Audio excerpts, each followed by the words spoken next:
The iPhone 16 is packed with a new camera control button, new gestures, the action button, new customization, and other sweet new features. And I got the best tips and tricks sprinkled in with a bit of iOS 18, so let's get into it. So this brand new button on the iPhone 16 is actually called the camera control, and let me show you everything it can do. Firstly, when you give it a hard press and let go, it instantly opens the camera, and if you press again, it'll snap a pic, just like a real camera. And if you press and hold, it'll start taking a video. As long as you're pressing, it'll film. Now, if you lightly press it once, check this out, it brings up the zoom control. And if you swipe your finger across it like a trackpad, it'll zoom in or out. So right is to zoom out and left is to zoom in. But you can also light press it twice to open up even more camera controls, like this depth of field effect for portrait shots, where you change the background blur essentially, just by swiping left or right. Of course, aside from zoom or your depth effect, you still get all your other camera controls right in here, like your exposure control where you can easily adjust the light, the camera control where you can switch between the 3 different lenses, and even choose from new styles. By the way, all these gestures also work in selfie mode. So you can control the entire camera from literally just this one button. And I bet you didn't know this, but you can actually customize it.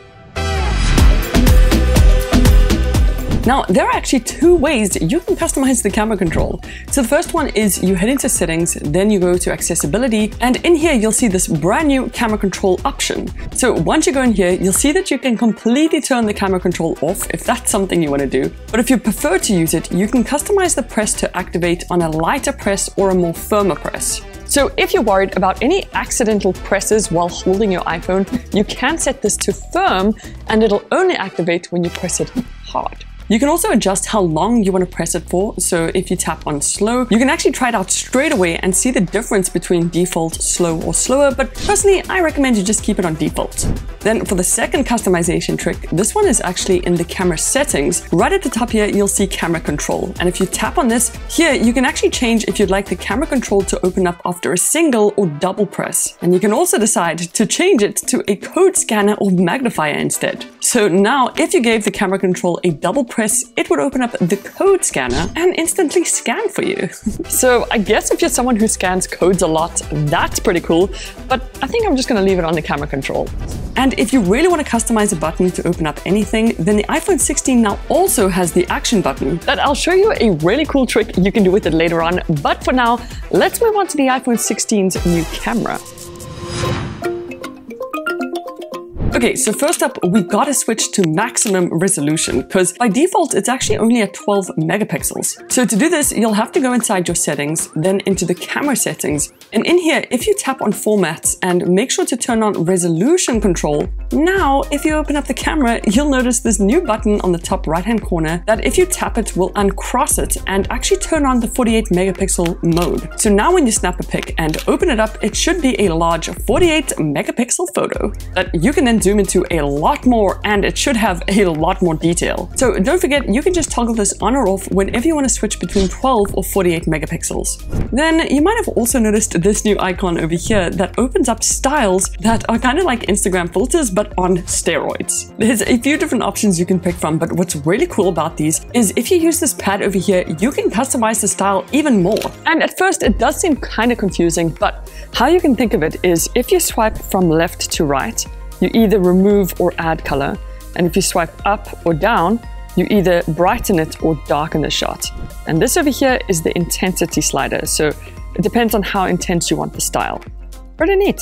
What's really nice is you'll also find styles in photos. You just click the edit icon and right next to adjust over there is styles. And now you can readjust the style you already placed on the pic or completely add a new one to an existing pic. It's actually a lot of fun to play around with. Then this is also really cool, but the iPhone 16 comes with a new lens that allows you to take really cool macro mode pics. As soon as you get super close to something, the iPhone automatically switches to macro mode. Then you can just snap a pic, and I was so impressed with just how much detail it captured. Wow. But now let me show you how you can turn your iPhone from this to this. Haha. Okay, let's kick it off with icons. If you tap and hold down, then click the edit button and customize. Here you can finally change between a light or dark theme, which is so cool, and you'll notice the wallpaper even goes slightly darker, which if you tap the sun icon, you can change. But not only that, you can also change to tinted now, which literally changes the color of every single app icon and widget you have on your screen, basically to any color you want. I have been waiting for this day. So this alone, as you can see, makes a huge difference to your home screen, especially when you pair it up with the matching wallpaper. Another thing you can do with the home screen icons is change them from small to large, which makes them slightly larger and also removes all the text. So this really depends on your preferences and the type of style you're going for. Then it's kind of crazy that it took Apple this long. But if you tap and hold down on any app, you can now move it around like normal, but you can also move it to anywhere on the screen. It's about time. So here are a few designs I managed to come up with just to give you guys a bit of inspiration.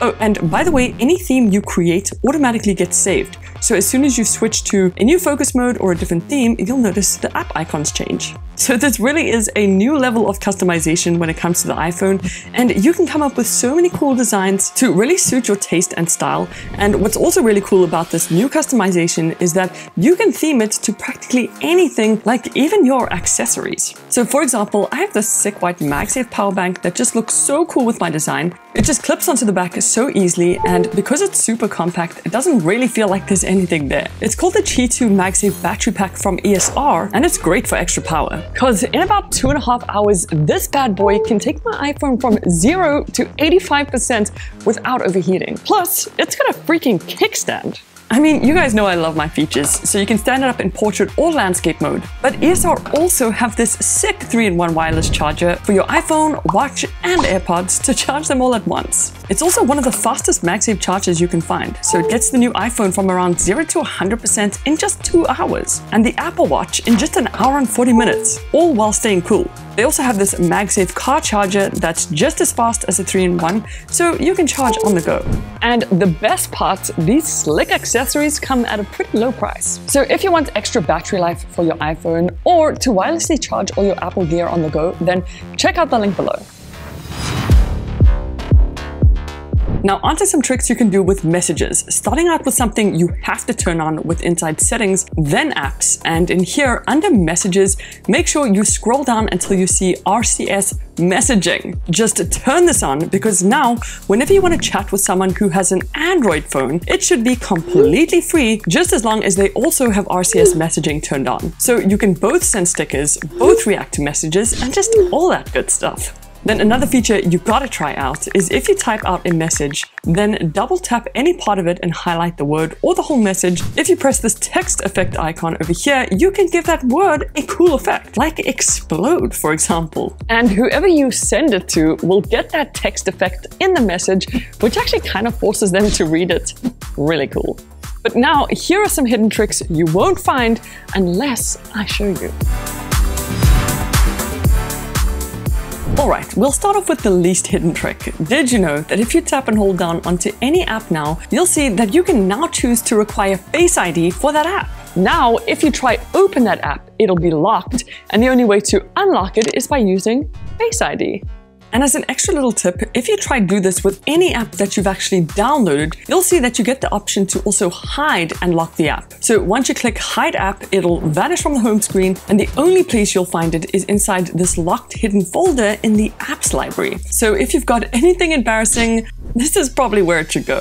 Then for the most hidden trick, inside Safari, if you tap on this read options icon in the bottom left-hand corner, you'll see hide distracting items. And basically, if you tap anywhere on the page, this little hide button appears, and the minute you tap it, poof, that part of the site literally disappears out of existence. Then you can just click done and continue enjoying your article without distractions. So now that we've got all the distractions out the way, let me show you something really cool you can do with the control panel.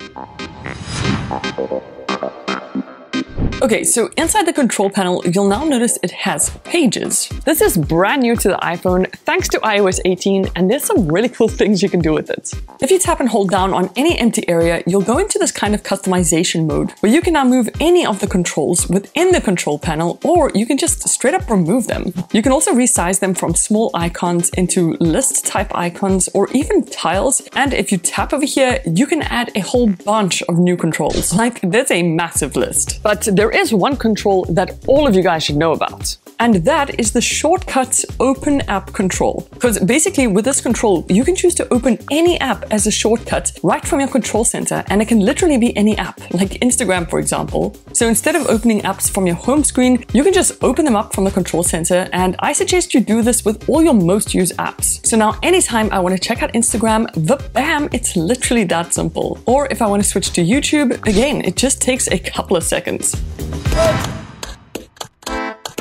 Now, there's a ton of things you can do with the action button. But something really cool you can do with it also has to do with shortcuts. So if you open the Shortcuts app and tap Add New, then search for Rotate, you'll see this option called Set Orientation Lock. If you select that and click Done, then go back into your main settings and select the Action Button option.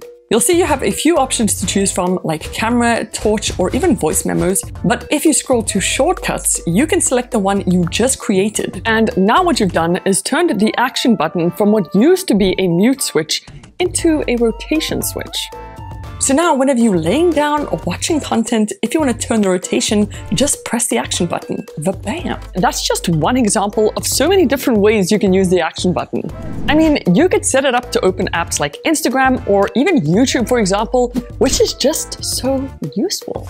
But that's just the action button. Let me show you how you can also control your iPhone with just your eyes.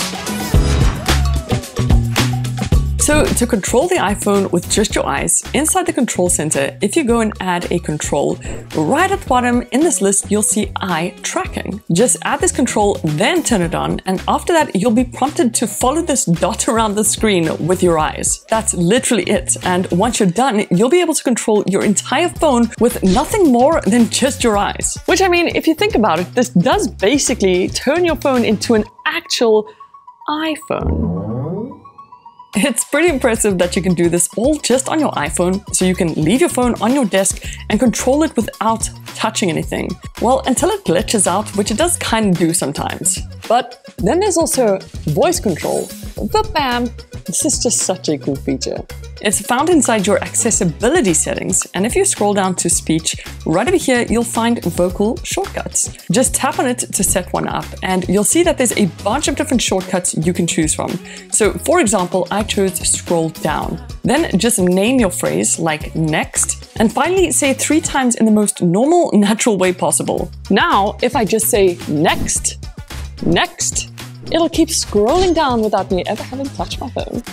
And if you want to know everything new about Apple Intelligence, then make sure you subscribe, because we're also on the road to 3 million, but I'll see you guys in the next one. Toodles!